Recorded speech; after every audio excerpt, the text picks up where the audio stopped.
Welcome to the AI and Your Homeschool podcast. I'm your host, Nancy Manos, and I'm so glad you're here. Today, we're talking about AI, homeschooling, and how parents can thoughtfully navigate raising children in a world of rapidly changing technology. I am thrilled to welcome Lisa Nehring to the podcast today. Lisa is the founder and director of True North Academy and a passionate advocate for homeschooling. She has 5 adult children. She homeschooled over 30 years. She holds 2 graduate degrees and authored a master's thesis, which I think is so exciting, Why Parents Homeschool. Her philosophy, education is the transmission of culture, is one of truth, goodness, and beauty, rooted in Christ and aimed true north. Lisa, welcome to the podcast. Thanks for having me, Nancy. I'm thrilled to be here. Oh, it's going to be a great conversation. Okay, so before we jump into all the technology stuff that we're going to talk about, please begin by telling us a little bit about your homeschool experience and maybe a little bit, what have you learned after 30 years of homeschooling 5 children? Well, we began homeschooling in 1991 in Southern California.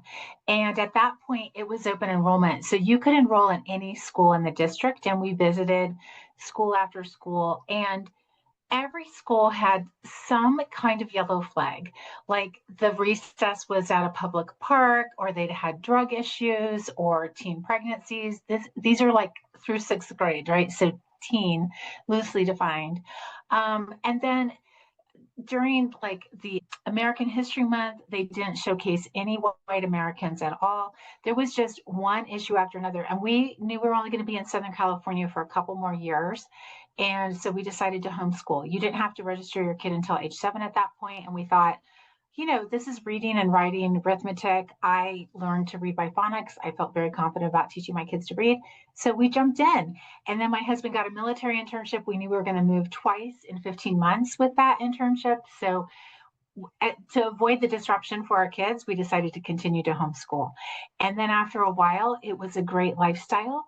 And we added a couple more kids, and it just ended up being our life. That's So, awesome. yeah. I love that. And were there any key takeaways when you look back on 30 years of homeschooling your 5 children and that whole lifestyle of learning? Was there something that really stood out to you, something that you learned? Yeah, I would say, the days are long, the years are short. And everybody says that like it's going to go so fast. And truly, I look at you and I, Nancy, and we're both so young still. And I go, oh my gosh, it was 30 years of of my life invested in however many of yours. So it does go really fast. Enjoy the time with your kids. It's such a beautiful way to raise your children. And it is a beautiful way for you to invest your time as well. So I think parents don't sweat the small stuff. Decide what are the big things, what are the important things. And we're going to talk about some of those important things, but really get clear about what is your goal for education for your kids. Focus on those things and let the rest of it just don't keep up with the Joneses. They're trying to keep up with you anyway. It's just, true. yeah, just focus on the big things. That is a great piece of advice that I think we all need to remember. When you have little kids and you're in the middle of those, they say that it goes by fast, and it does when you get to the end. But when you're in those intensely parenting Yeah. years, there are days you wish you could blink your eyes and make the day Yeah. fly by. But it really is. I know now that when we're looking back, we Yeah. can totally see hindsight is 2020. Yeah. Yeah. Well, you're not homeschooling is a job. Yeah. And you already are keeping a house, which is cooking and cleaning and shopping, and you're trying to make a life for your family, you're paying bills, and now you add another job. And I don't think you hear that too much in the homeschooling community. You are taking on a job. And so we have so many tools now, you don't have to do all of the job yourself. Mhm. You're the project manager, which means you get to outsource when it makes sense. So, yeah, That's so you got to keep good. that part in mind. So good. All right. Well, one of the things that we are going to talk about today is the fourth industrial revolution. Yeah. So walk us through, what are the 4 industrial revolutions and where are we at today? Okay, so there have been four of them. When I was in eighth grade, we heard about one, which most of us are probably familiar with. That's the second one, actually. The first industrial revolution was the late 18th century. Now, every industrial revolution changes transportation and communication, so keep that in mind. But the first one was the late 18th century, and this is when steam came around. So it changed, it introduced steam railroads. So we now have the Transcontinental Railroad going across America. It changed how fast people could get to Europe. So it changed not only how fast people could go, but how fast communication could go, which really changed everything. So now you can ship food, you can ship goods and services along with people and letters and those kind of things. So that's the first one. The second one is the late 19th century, which is the one I learned about, like 1890s to 1920. And this was when electricity came to the world and changed everything. Assembly lines. This is when America adopted the government school system in America. We adopted it from Prussia, and we adopted actually their military system as well. So it changed everything. It changed how long the workday was, right? You could read into the night, et cetera, et cetera. The third industrial revolution is the late 20th century, so around 1950s. This is when electronics came to the fore, and we have computers now. This changed everything, right? And then about 2010, which is weird to say, that is a date, is the fourth industrial revolution. Now, we've all felt it since 2020, but it really started a little bit before that. This is with the Internet of Things, artificial intelligence, biotechnology, merging physical and digital worlds together. That's the world in which we live right now. So we're in the midst of the fourth industrial revolution. Every industrial revolution, again, changes communication and transportation. This industrial revolution changes something more fundamental, and that is the way that we think. So it's kind of a different level industrial revolution. One of the things they're now talking about is smart cities. So I can go on and on about this, but to answer your question, those are the four Well, industrial it's so revolutions. fascinating. And this, you really have done a lot of research on this and are very knowledgeable. And I think it's such a fascinating topic that not a lot of people are talking about.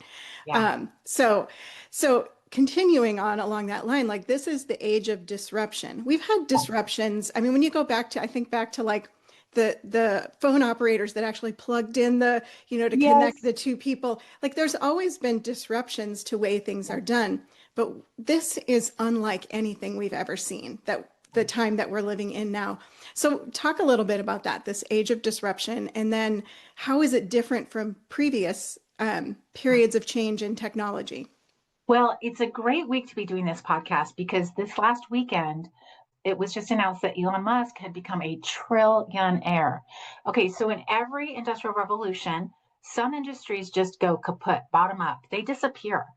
And other industries come out of nowhere and make millionaires, billionaires, and now trillionaires. So think about the second industrial revolution with the age of the car. You used to have Cartwrights. You used to have an entire industry built around horse and buggies. A Cartwright was somebody who would make the wheels for the carts.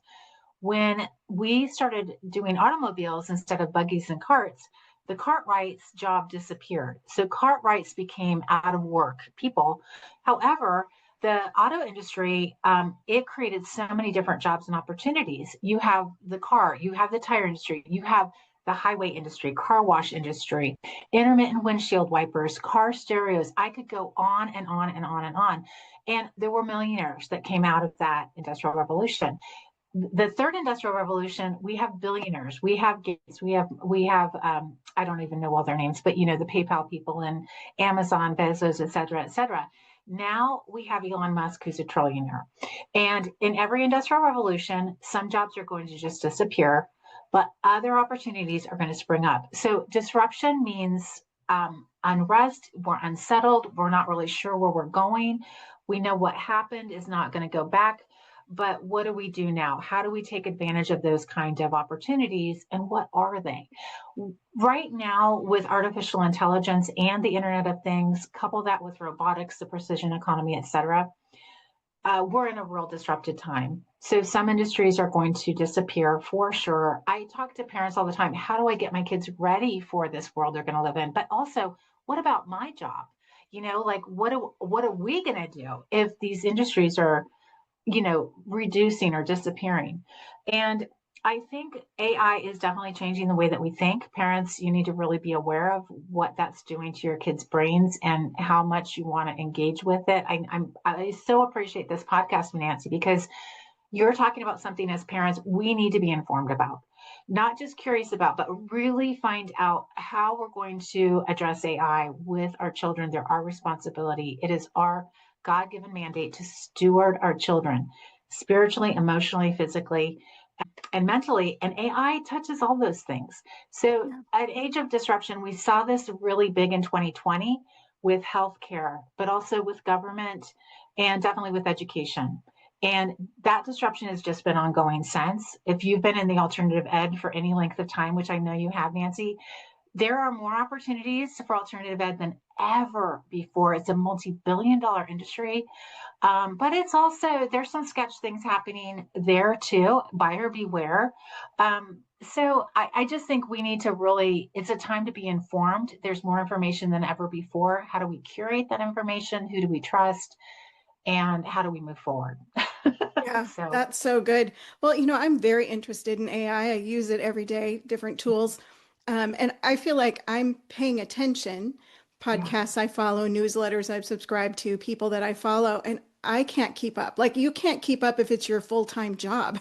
And right, so right. parents who are doing all the things that you've mentioned, running their home and teaching their Mhm. children and discipling them Yeah, and then now trying to get our brains around what yeah, does this even mean and where do we start? And so these conversations I think are really important mhm, just to encourage parents. We want to reduce the fear factor because it is yes, terrifying in some ways.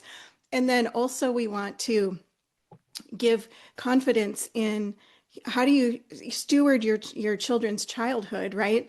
We right, want to nurture them, we want to disciple them, but the beauty is, I don't think we need to be experts. We don't need to figure it right, all out. We just need to be looking ahead and learning alongside our kids, which I know yes, you say a lot too. So yeah, yeah. it's Well, I great. do think AI is changing the way not only how we think, but also how we engage and how we disengage with each other, how Yes. we work, how we play.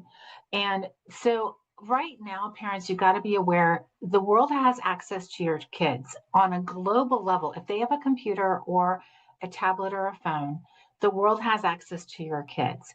Your kids have access to the world too. Hopefully, you put controls on all of those devices and things like that, but your kid has access to the world and vice versa, which means you are not the most important influence in your kids' lives. You're third on the list, and the only reason you're third on the list is because that includes all family members. So be aware. When I say you're responsible to steward your kids, I'm not necessarily in the camp of avoid all internet and avoid all AI, but I am really in the camp of, be informed and then make a plan and work the plan. Because if you don't, our kids are going to live and work in a global gig economy. We already are. Nancy, you're in Arizona, right? Yeah. I'm in South Dakota. I talked to somebody this morning on Zoom in North Carolina. My daughter was on Zoom with somebody in New York. I've voxed people in Indiana and New Mexico already this morning. It's not. I'm going to talk to somebody from Mexico and Italy later today. This is the world in which we live and work, and so our kids are going to live and work in that world too. But we have to make sure that they have the capability to live and to work at the end of the day, because there's so much coming up at our kids, and not all of it is really healthy and good for them. So how do we manage all that? You don't have to know everything, but you do have to know what's yours to take charge of and dominion over. And I don't say dominion in any kind of light way. I think that word's been overused in so many ways, but really in our own home, we have to really steward what's coming in and what's going out. So Yeah, that's so yeah, good. Okay, so you mentioned economies. There are five emerging economies, is that correct? probably Um, more than Probably that. more than that, but Yeah. there are five key ones that are reshaping the future workforce. So can you talk a little bit about what those are? How do you see them changing the opportunities that today's kids may have in the future? Yeah. So there's artificial intelligence, the precision economy, which has to do with mechanization. So in a big factory, if something breaks, that precision economy can, there's sensors and it can say, this is broken. And then they can send a drone or whatever, or a robot to go fix it immediately. So it's very precise. You don't have to wait hours to get the production line moving anymore. So AI, the precision economy, robotics, think factories, but way beyond that, think medical field, et cetera. The Internet of Things, which is when you couple all of these things together, it becomes a very powerful force. That's why they're talking about smart cities. There's already smart clothing, et cetera, et cetera. And then oddly, the odd one out is the empath economy. So the empath economy is anything that touches you physically, spiritually, emotionally. So think counselors, pastors, lawyers, physical therapists, chiropractors, those kinds of care providers. As we become more technical, we're made to be in contact with people, right? That is how we are hardwired. And so when we're really like on our computer or screens all day, we start hungering for that personal connection, that physical touch. And I'm on Zoom a lot, but I'll tell you what, Zoom fatigue is a real thing. And no matter how much I talk to somebody on Zoom, how much I appreciate and value those relationships, being in a room with somebody, like my husband's a psychologist, and he's like, when you can touch and smell another person, it's a whole different vibe, right? Than on a Zoom meeting. Yeah. And so that might be a little bit too earthy for some people, but if you think about it, like just having all the neural pathways of contact with a person, sound, smell, touch, that is so important to us as people. And so it's important to our kids too. Yes. So those are the five emerging economies. I'm sure there's other ones at this point that I don't know. Every time I go to look up that list, it's like, well, here's 27 more, and I'm like, oh, there's too many. Right, right. I think about my suspicion is because of this digital world that we live in, I think in-person Oh events yeah, and activities are going to become a higher priority. yes, I think people have, especially post-COVID or through COVID and beyond, people have kind of withdrawn from, it's easier to watch a church service on yeah, YouTube or Zoom or whatever instead of being there in person. But I think people, and then there's so many videos that you don't know, is this real or is it AI yeah. generated? Hmm. Um, Right. I think people are going to crave more Yeah. in-person, authentic connection. And so I think Hmm. that's a positive outcome of Yes. what's ahead of us because we could live all the time on devices. Yeah. Well, and that is the prediction that in-person and event planning is going to just blow up to be a multi-billion-dollar industry, even more so because people do crave that personal connection and they want to be with other people. They Yeah. want to be with human beings. Yes. Yeah. Yeah. There's a lot that computers and technology can do, but replacing humans, it cannot. Yeah. So Exactly. press For into sure. that. Well, okay, so let's talk about, there's so much attention focused on AI tools and technology now. What do you believe matters most when preparing children for the future that lies ahead of them? Like, we've Yeah. never had the future that is coming, the future that is here has never existed before. Like, I Right. think about homeschool curriculum and all the things that have been developed over the last 30 years of the modern homeschool movement, 30 to 40 years. Yeah. None of that really is prepared or ready to prepare kids for the future. So, like Right. what matters most when preparing kids for this future? I'm going to be honest. It's character, straight out. It's character. Right? We're not raising kids. We're not raising adults. We are raising spiritual beings, and so we have to get them ready for eternity. They're eternal. They're gonna live eternally one way or another. So where are they gonna live eternally is the most important question. I Hmm. am not that person who says, put aside the curriculum and focus on character. I'm that person who says, you can learn a lot of character by doing the Latin lesson. Okay. So I just want to put it in context. But I do think character is the most important thing, integrity. And why do I say that? We can go online and we can create an avatar. In fact, we can. This is kind of the new trend to create a business profile. A lot of people are just creating avatars. Listen, I look a lot better as an avatar than a real human being because I'm a certain age. I have a lot of wear and tear. I birthed 5 children. You know what I mean? Like some things don't go back. Okay. We're all humans and we all age. Hmm. And so, like, if you can make yourself look better or prettier or more presentable, That is the bonus, in my opinion. Like, I love Instagram filters. Why doesn't Facebook get them is my big question.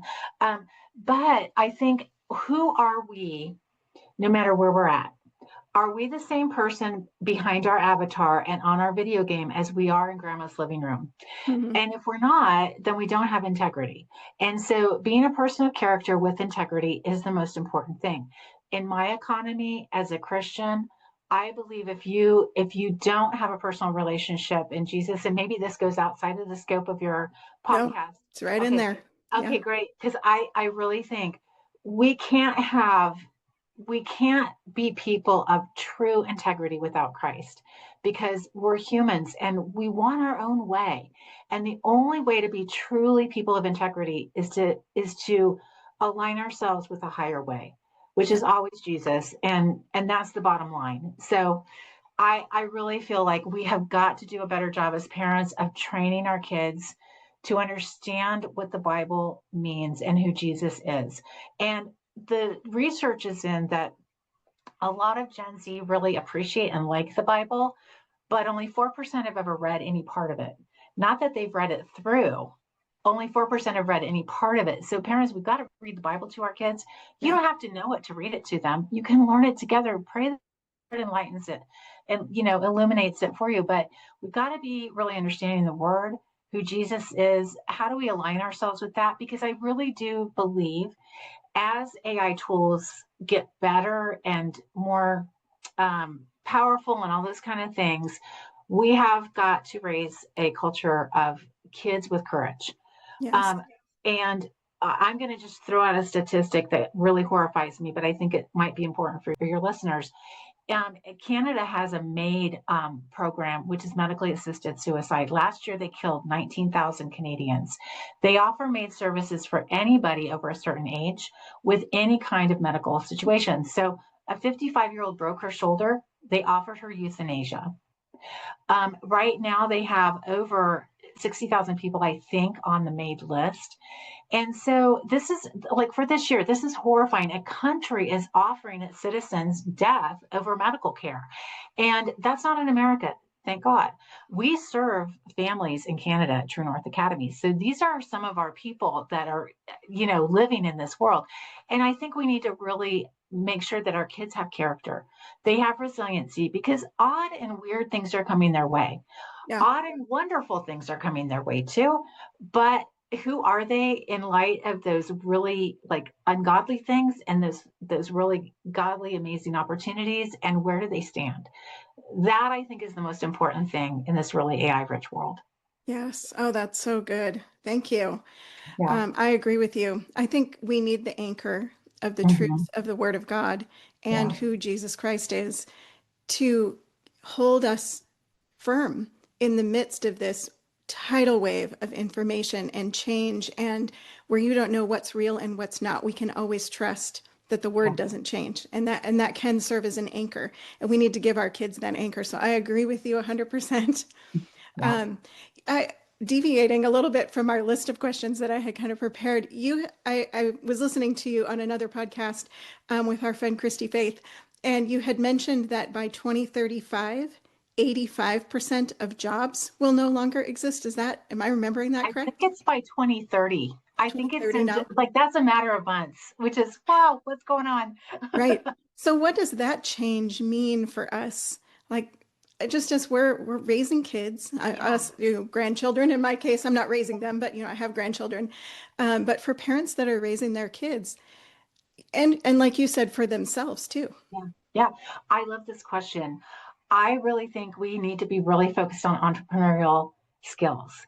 I think everybody, no matter what your kid thinks they want to do or not want to do, teach your kids entrepreneurial skills. How to pitch, how to sell, how to close a sale, how to invoice, for goodness sakes, how to do basic accounting, how to talk to people.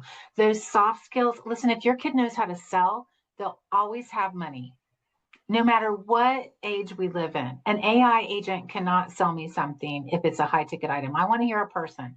I want to Right. know that I can trust them. I want to know what comes with it and what doesn't.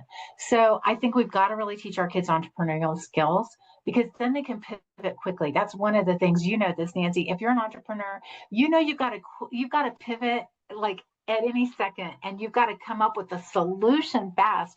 And I think if we can teach our kids those entrepreneurial skills, they will be okay. Yeah, well, that kind of flows into the next question of there's critical thinking, which they're teaching in the schools, and then there is true critical thinking. So I want Yeah. you to talk a little bit about that, but I think it ties in with that entrepreneurship because to be an entrepreneur, you have to recognize a need. You have to Hmm. come up with a solution for that need that actually solves the problem. Right. And then all of those skills to support that Mhm. entrepreneurial endeavor. Um, so, talk about critical thinking, and then why does that even become more important in the age of AI? Right. Well, I think a couple reasons. For one, critical thinking can really help us understand what's fake, what's a conspiracy, and what's reality. Maybe not. We're entering a deep fake type of world, and so it's getting more and more complicated as those tools become more sophisticated. But we have to really be able to solve for that problem. What is real? What is worth involving ourselves with? I think some really basic tools for teaching critical thinking skills are puzzles. And those can be like puzzles you pour out on the table and work all the time, or they can be like Sudoku or, different kind of puzzles like that. Board games, there's so many great board games that really, not party games, but strategy games that teach critical thinking skills. Talking with your kids, Yeah. having those Socratic conversations where you're not lecturing, but you're asking questions and there's a give and take and a back and forth. And when your kid says, "This is the reality," you say, well, tell me more about that. What does that mean? Push back a little bit, play devil's advocate, teach your kids those tools to really talk around a subject. I like the 5 common topics, which is definition, authority, circumstance, compare and contrast, and relationship. And we have a free ebook at True North Academy. You can go download it, 5 common topics. But those 5 common topics are great. Like, what authority are you basing this on? Let's compare that to another thing. Well, what are your definitions? These are basic critical thinking tools that are really helpful. Um, I do think being bored is a great critical thinking tool. Take all the electronics out of your house for a week or a summer or a day and turn off the television and tell your kids, you have all day, you have the gift of this time. What are you going to do with it? And let your kids go outside more. Inmates have more outside time than our kids do at this point in America, which is a horrifying statistics. But getting your kids outside, helping them interact with the green and what God intended, helping them learn to observe simple nature things is a great critical thinking skill. And then obviously, I think academics, foreign language, it basically, there's in the foreign language world, it says you're building a second brain because you're thinking of the world through a different cultural lens, which is a great way to think about it. Math, obviously, do we all use algebra today? No, we critically thought today. And algebra is a project management tool. Math is a task. 2 plus 2 is 4. Algebra is a project. 2 plus 2 minus 7x over 4z. So you have 3 tasks in that project. And if we can teach our kids algebra, they already have critical thinking. English, people don't really think of English as a critical thinking tool, but it truly, truly is. If you can think well, you can write well. And if you're writing poorly, it's probably because you're thinking poorly. So really learning how to write well is a great critical thinking tool. Timelines, it helps you organize and manage what happened, where are we going, those kind of things. And then memory work. I say memory work. I'm probably going to get some flack for this because why memorize when you can pick it up and Google it? My son broke his ankle a couple years ago, and I did not pay that orthopedic surgeon to open up my son's ankle and say, hold up, I got to Google, is this a tendon? I paid him because he'd memorized the ankle and he was going to go in there and fix my kid's ankle, right?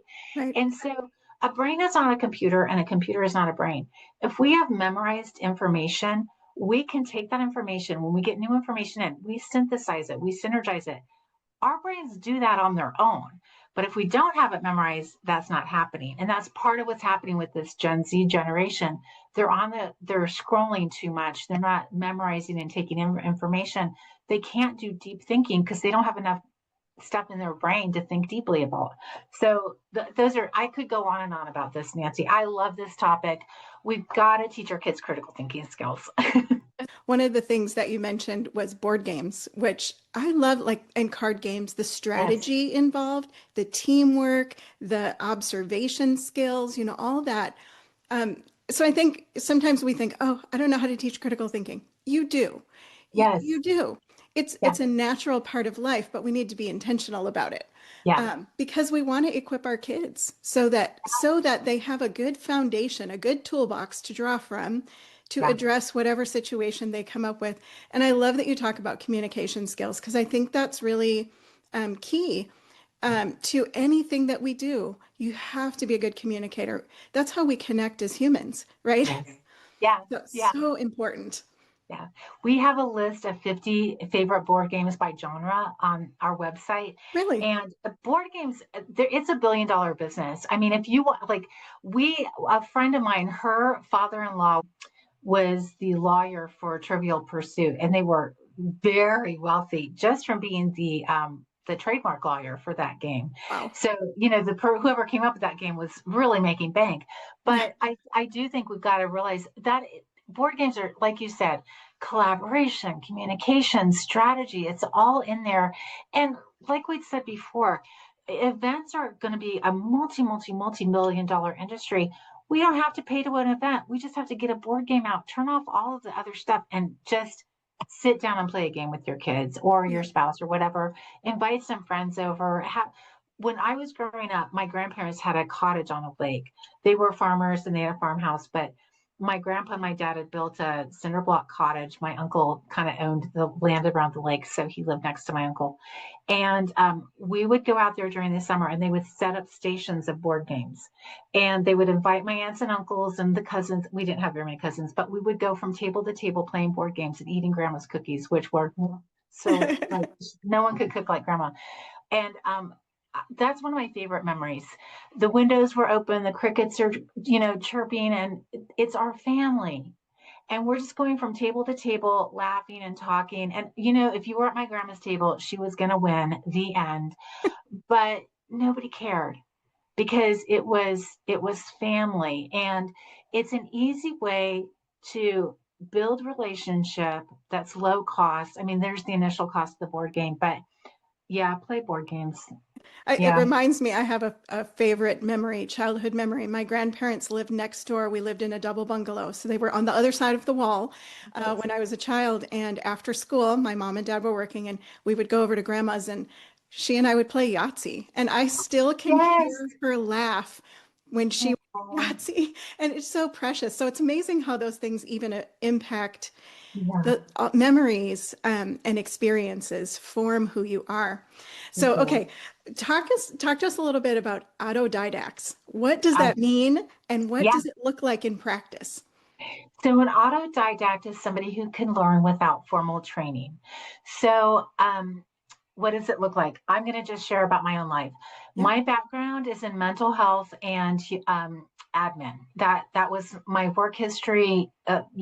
Way back before I had kids, and I've done mental health kind of stuff on and off. And I actually have a marriage and family therapy degree. I own two online companies. This is not necessarily in my wheelhouse. I wasn't trained as a business owner. I definitely am not very techy. I didn't know that I had a flashlight on my phone until I accidentally turned it on and had to call my son states away to have him tell me how to turn it off. So I'm not a tech person necessarily, but I do understand my industry, which is I consider education in so many ways. I love education. I'm passionate about it for many different reasons. And so, if you know how to learn, you can figure out the other stuff. And I don't have it all figured out. I didn't build my own website. I hired it out, but I knew who to look for to hire. And that's what an autodidact is. It's do you know how to find the information you need? Do you know how to apply the information when you have it? Do you know how to curate? What do you not need? What's good for now? What's good for later?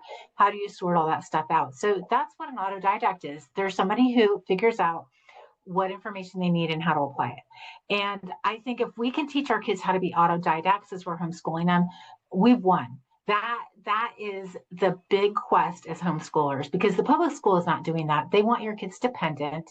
They want them to always be dependent on somebody. But if we can create independent autodidact kind of kids, they're going to be the ones who are, creating the next SpaceX, in the next business, Mhm. doing the ministry, leading people to the Lord, serving others, playing Yahtzee with the grandmas. Those are going to be the people we want in the world. So, Yeah, I think innovation comes from that. I was yeah, thinking back to what you said about, time out, let your kids have time outside. I think about myself. I need to remind myself to create quiet.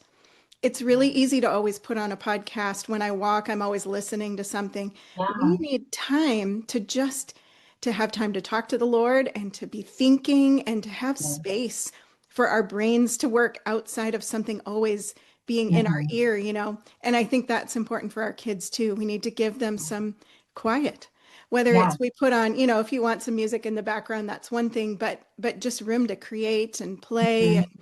and Yeah. develop things and be innovative. So I love Yes. that.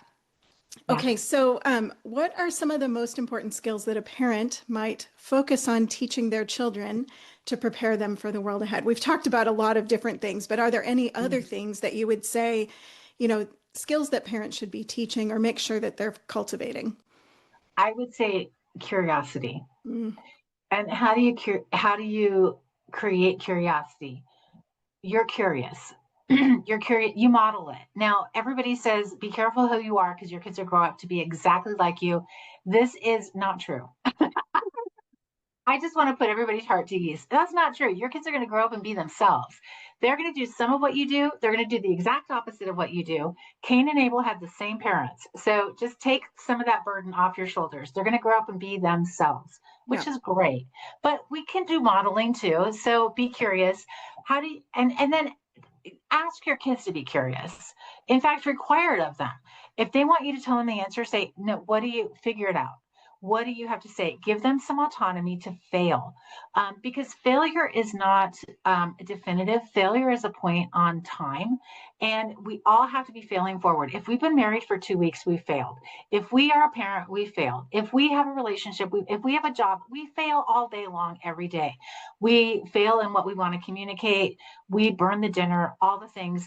It doesn't end. We just have to get up and keep going. So I love this verse. It says, at the end, be found standing. Mm, And that really says, because at some points you're not going to be standing, you're going to be knocked down or fall down or trip, or you're going to be flat on your face. Get up. And so have our kids ask questions and give them space to fail so they can ask more questions. And that's what I love about the scientific method. The scientific method says, here's my idea. I'm going to try my idea. My idea didn't work. I'm going to go rethink my idea.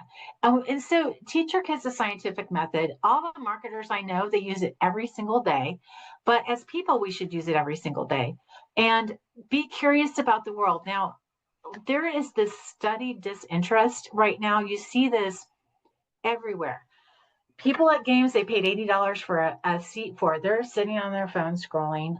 You see this in grocery stores, people scrolling. Every kid in a cart has a tablet in front of them right now. You see this when people leave their jobs, they're scrolling on their way to the car. They're just disinterested. In restaurants, you can be in restaurants and everybody at a table is on their phone. And this happens in homes too. Put away the devices. Like I am not anti-device. I have a phone. I have computers. I'm not anti-device. I'm saying manage them because you're not going to be yeah. curious if you have something feeding, like just what you were saying. If you have input all the time, you don't have time and space to be curious. And we've got to develop that curiosity in our kids. For one, it's a God given gift. Why is Elon Musk a trillionaire? Okay, because he's curious about the most bizarre things. Have you seen his rocket land? He threads Mhm. the needle. That is the most bizarre way to land a rocket. Who thought of that? Yep. Somebody who is infinitely curious. And so we've got to really make space for our kids to be curious, make space for them to fall down and get up and cheer them on and really be, like, wow, this isn't working. What could make it work better? I think that's the number one thing. And then integrity and character again. And I think you can learn all of that through academics for sure. I love academics. I think there's so much beauty in it. Um, like really looking at study as worship is really a beautiful way to homeschool. You don't have to get through this math lesson. You get to expand your mind by understanding these math concepts. Math is in Job, math is throughout the Bible. God placed these numbers in this order in our lives so that we weren't overwhelmed by the universe. And we get to participate in that with academics. But again, that gets back to curiosity. And I'm not saying your kid has to love, listen, my kids, sure. I had a couple kids but like we brought out the math book, they cried. Okay. So Yep. I totally get it. I totally get it. But like, don't be so shook and shot about what your kid has to get through. Think about the bigger pictures. Are they curious? Are they growing? Are they developing? And that really that is the important thing. Thank you. All right, as Yeah. we get ready to close, I have two more questions for you. One, let's talk a little bit about um, the homeschooling. The unique thing about homeschooling, I think, is the flexibility and the time and the ability to personalize and Mhm. customize our children's education. So, as we are raising children in this technology-driven world, Yeah. how do we, capitalize on that, the flexibility and personalization that homeschooling gives us? Yeah, I love that question. So I think personalization is so important. It's one of the most important things we can do for our kids' education right now. And that's always been the hallmark of homeschooling is Yeah. flexibility, freedom and time, right? Personalization. So one of the things we offer at True North Academy is free advising. And you can do a more robust advising if you want, but we try to get to know the student. What are their plans or goals after high school? I talk a lot about college and what's going on with college right now and the kind of disaster that's happening with college right now, which is why we started our dual degree program at True North. But some kids don't need a college degree. What do they need? Some kids need to graduate early. Some kids need to start a business. Some kids need to go into trades. Some kids need to just take a break for a year and read voraciously. Some kids need to do a digital detox. Some kids need to be on a horse. Okay, what does your kid need? Do they need therapy? Do they need goals? Do they need direction? Do they need a kick in the pants? Do they need time off? You, as a parent, know your kid better than anyone in the world, including probably your kid, because you have that objectivity and you have time in the world that they don't have. So take a minute and see who your child is. Who are they? What are they about? What do you believe God is calling them towards? What is their gift, unique gift in the world? I have five kids, 16 years apart. So I have millennials and I have the next generation kids. They're all very unique. And I have in laws and daughter and son in laws at this point, and they're all so radically different. But one thing I loved about homeschooling is for those, I had one daughter, you could not feed her enough novels. I mean, we had a massive library because my mom was still alive. So she would send boxes of books to my oldest daughter. My second daughter, she only wanted to read encyclopedias. So she had a library of like Dorland Kindersley encyclopedias and Usborne book is like she devoured encyclopedias, but getting her to read a novel was not really on her scope and sequence. Okay. So who are your kids? What are they about? And what do you need to feed them? Now, if you have a learning disabled child or if you have a child who's gifted, feeding them looks different than a, like a generally like on grade level. And by that, I mean developmental level, Right. because there are developmental levels too of academics as well. So, how do you feed your kids academically and intellectually? That's your job as a parent, and it's going to look different for every single kid. So, just really spend some time observing your child. Who are they? And then, what do you want them to know by the time they leave your home? What skills do you want them to know? Do you want them to be able to balance their checkbook? Do you want them to be able to pay for their own bills? Do degrees matter to you? And if so, why? Those kind of questions. Yeah. Help your kids backward engineer their life. What does that look like? I mean, I could go on and on about this because it's kind of what I do. But Yes. Yeah. yeah, but I do think we have decided we're going to give ourselves that gift of being able to take time to observe our kids, and we can create an amazing academic world for them. That's the fun part of homeschooling, and you don't have to have a huge budget to do it. More money means maybe more travel or a cruise or the airplane lessons or whatever, but you don't have to have all those amazing opportunities to create amazing opportunities. That's the Right. beauty of homeschooling. Yeah. That is so good. Thank you so much. Okay, so just is there one piece of advice? Do you have another thought on advice for parents as far as navigating AI wisely. Do you have any thoughts on what tip would you give them or piece of advice? I would say don't be afraid. Don't be afraid, but be intentional about what you want to do with AI and how you want to interact with it and how you want your kids to interact with it. Do you want to avoid it altogether? Do you want to use it judiciously? Do you want to go all in with it? And just have like, what are you going to do with it and why are you going to do that with it? And then be aware of your kids. Some kids have I don't want to say addictive personalities because I think that's a misnomer. But some kids are going to be more easily pulled into some things that might not be really healthy for them. So be aware of each of your kids Yeah. too. Yep. And there's another piece besides avoiding going all in or just managing it, and that is I kind of like was thinking through this before we talked, and I'm looking at my notes because I don't have it really embedded in my own brain. But that is AI resistant. And AI resistant is we choose humanity first. And I love that idea because there's alternatives for most of AI. I use AI pretty often for brainstorming and stuff like that, but I always have my ideas ahead of time because AI will lie to you. AI will take you down roads. Most AI is actually pretty left leaning. There's been studies on that, et cetera, et cetera. So I want to get in mind myself what it is I'm asking AI to do. And I think if we take that stance of kind of AI resistant, like it's a tool we can use, but we want to choose humans first. Mhm. That in my mind is a really great stance to take. But as parents, don't be afraid of it. It's a tool and it is not going away. So we need to accept that, number one. And then what are we going to do with it? How are we going to engage with it? And how do we want our kids to engage with it? But just be intentional. You are a smart, creative individual.